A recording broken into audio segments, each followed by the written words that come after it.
Assalamualaikum warahmatullahi wabarakatuh. Perkenalkan, nama saya Nur Rasidah, BP 20120006 dari Prodi S1 Manajemen Fakultas Ekonomi dan Bisnis Universitas Dharma Andalas Padang di kelas 3X4 Manajemen Sumber Daya Manusia. Di sini saya akan menjawab 3 pertanyaan yang sudah disediakan oleh dosen saya. Yang pertama, coba Anda jelaskan maksud dari gambar ini. Apa manfaat KPI dalam penentuan kinerja karyawan?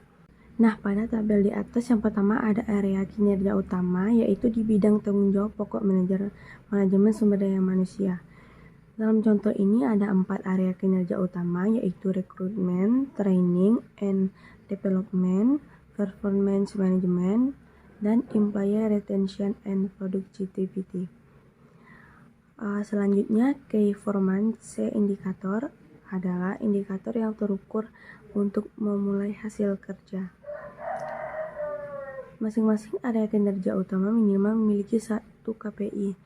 Dalam contoh ini, masing-masing area kinerja utama memiliki 2 KPI. Jumlah total KPI sebaiknya berjumlah antara 5 sampai dengan 10 buah. Selanjutnya, ada bobot KPI, yaitu bobot setiap KPI ditentukan berdasarkan tingkat kepentingan KPI dan juga sumber daya yang dialokasikan. Total bobot harus berjumlah 100. Selanjutnya ada target. Target ditentukan berdasarkan sepakatan dan juga data pencapaian tahun sebelumnya. Penulisan angka target bisa berupa persen atau nominal dan rupiah tergantung jenis KPI-nya. Selanjutnya ada skor, yaitu angka skor didapat dari realisasi per target dikali 100 atau juga bisa target per realisasi dikali 100 tergantung jenis KPI-nya. Apakah KPI maksimis atau KPI minimis. Nah, yang terakhir ada skor akhir, yaitu angka skor akhir didapat dari skor dikali bobot KPI per 100. Nah, selanjutnya untuk manfaat KPI bagi karyawan, yang pertama, KPI dapat memberikan referensi sebuah perusahaan untuk mencapai tujuannya karena didapat pegangan baik bagi setiap karyawan maupun perusahaan itu sendiri.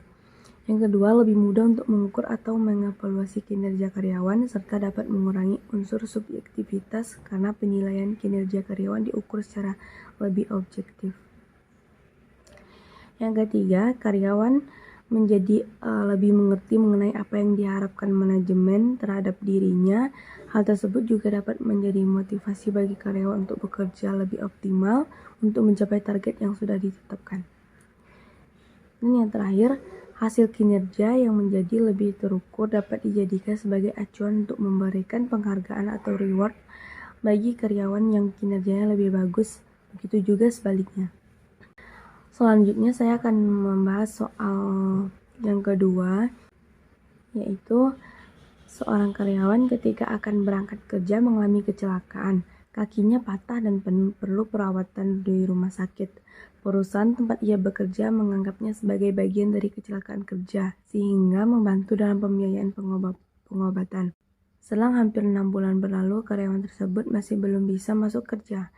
Demi efisiensi perusahaan, bermaksud melakukan pemutusan hubungan kerja atau PHK pada karyawan tersebut. Namun karyawan tidak mau terima keputusan tersebut. Bagaimana pendapat Anda tentang permasalahan ini dan apakah serikat pekerja bisa masuk dalam penyelesaiannya?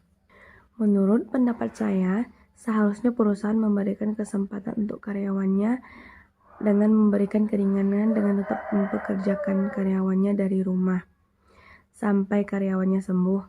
Untuk itu, apakah serikat pekerja bisa masuk dalam penyelesaian ini? Jawabannya tentu saja bisa, karena antara perusahaan dengan pekerja saling tawar-menawar. Serikat didirikan agar karyawan dapat menyelesaikan masalah terikat pemenuhan hak. Nah, selanjutnya kita bahas soal yang ketiga, yaitu revolusi industri 4.0 menyebabkan munculnya boundaryless organization. Kondisi ini memunculkan boundaryless karir. Para profesional muda memilih bekerja pada perusahaan yang menerapkan boundaryless karir ini. Menurut Anda, apakah pilihan profesional muda yang lebih mengejar boundaryless karir ini perlu disikapi perusahaan sebagai bagian dari manajemen sumber daya manusia global? Jelaskan pendapat Anda. Menurut saya, pilihan profesional muda yang lebih mengejar boundary-less career ini perlu, karena batasan memberikan dampak yang luas pada beberapa fungsi manajemen sumber daya manusia seperti rekrutmen dan seleksi karyawan. Selain itu, mau tidak mau, sumber daya manusia yang ada pada organisasi ini harus berubah menjadi orang-orang yang tanpa batas pula. Baiklah, sekian jawaban dari saya. Mohon maaf jika ada kesalahan kata. Saya akhiri, wabillahi taufiq wa hidayah. Wassalamualaikum warahmatullahi wabarakatuh.